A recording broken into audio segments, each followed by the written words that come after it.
Hey guys, what's up? So, yeah, I know, super late video, so late that I missed last month. But I'm really hoping that this video will make up for that, because this is something that I've been wanting to work on for a long time now, and I think you guys might like it, because what we're going to be doing is we're going to be exploring a basic move, and then seeing how other styles deal with it. Well, that's what I'm hoping will happen. See, when it comes to different sword traditions, whether it be Chinese ones, Japanese ones, European ones, whatever, even though they all have their own, slight differences in movement and tactics and all like that, there's certain universal tactics and certain universal moves you'll find in all of them.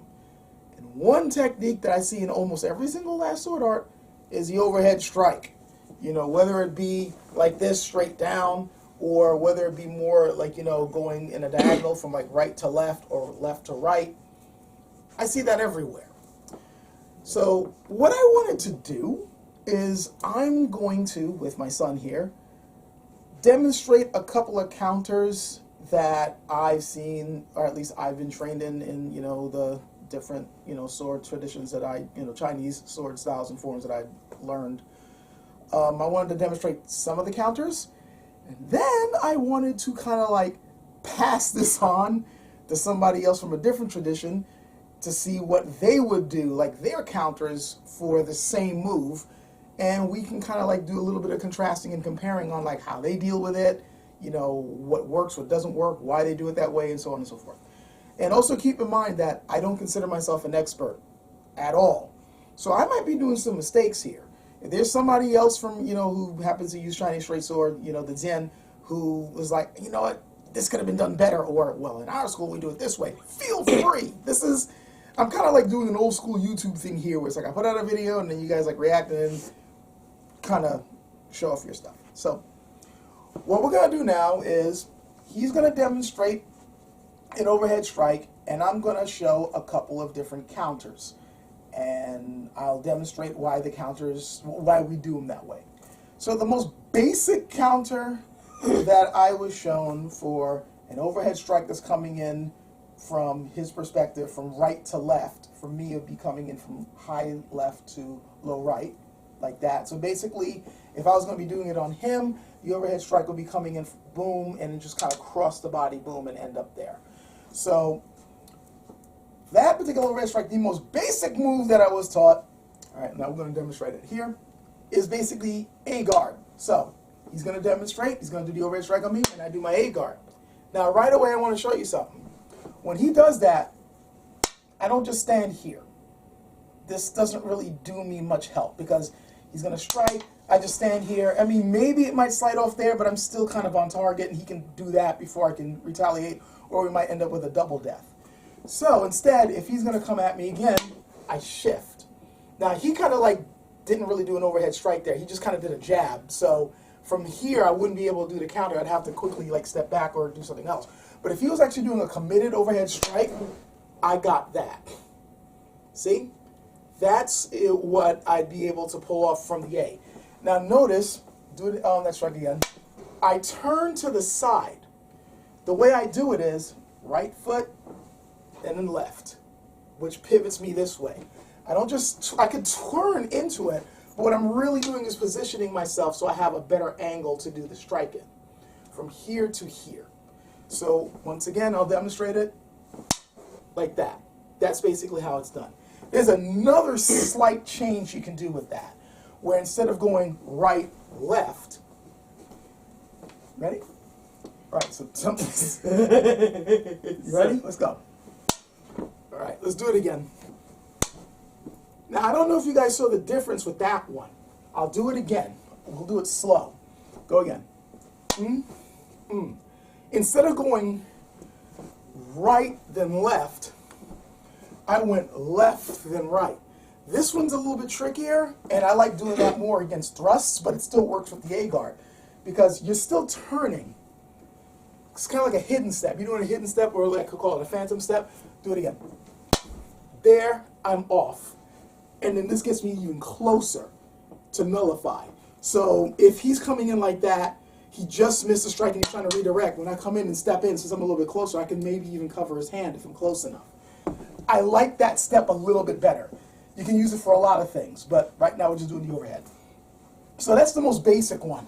And it would be the same way if he was coming in from the other direction, by the way. So coming in from there, do it again. This way? Yeah, then it would be like that. The A is now this way, but I'm now turning that way to come in from that angle. That's the most basic one. There's a riskier one. Oh dear. Go. That's the risky one, but that's the more advanced one. That's when you step out the way and strike. Oh. Do it again. Ready? Okay. Boom. Again, right there. You step out the way of the arc, which is coming in this way, and you just, boom. You got to be really fast for that, and that one takes a bit of training. I know in Scott Rodell's classes, he has a really cool drill where one person will be armed, the other person will be unarmed. And that person is doing strikes, and the other person has to simply step out the way. But they can't make these big moves. It's got to be like more like, if you're doing that strike, I have to do this. See? And all I do is pivot. If I can do that unarmed, then later on, I can do that, which is actually the ideal. This is more what the swordsmanship really should be doing. It's not necessarily steel meeting steel, it's steel meeting flesh. So that's the more advanced way. Now, there is a way to kind of cover yourself in case you miss your timing or you're afraid that just stepping and striking alone, you still might get hit. So go ahead with the strike. That. I stepped out the way, but just in case my timing was off, I can at least maneuver the sword and come in.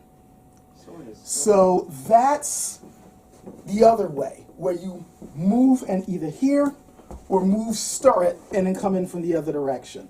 So that's two different ways. Now let's say if he was doing the strike from his left to my right, I'd be stepping this way instead.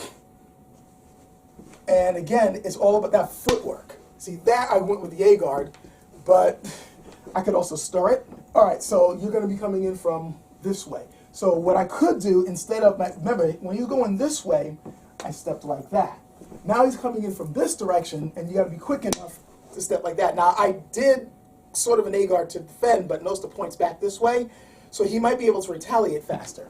What I might want to do instead, again from this way, is that. See how that one is a lot zzz, zzz. Or instead, if I was even faster, I could just boom here, or maybe even cut across as he's coming in that way right after it misses. But again, it's stepping offline. Notice that all of these counters, I'm not just, all right, just go ahead. I'm not just doing this. And notice that didn't even work because he was able to pull it back. My sword couldn't get in. I didn't even pull it back. Yeah, but you know, go again. You see, this doesn't do anything for me. This might do something. And then again, if he just did that quick flick, and I'm just standing here. See, if I go here, even if he does a quick flick, I at least have an angle that he has to contend with. But if I'm just standing right here, see what I mean? It's so you have to get the footwork going in order to make this work.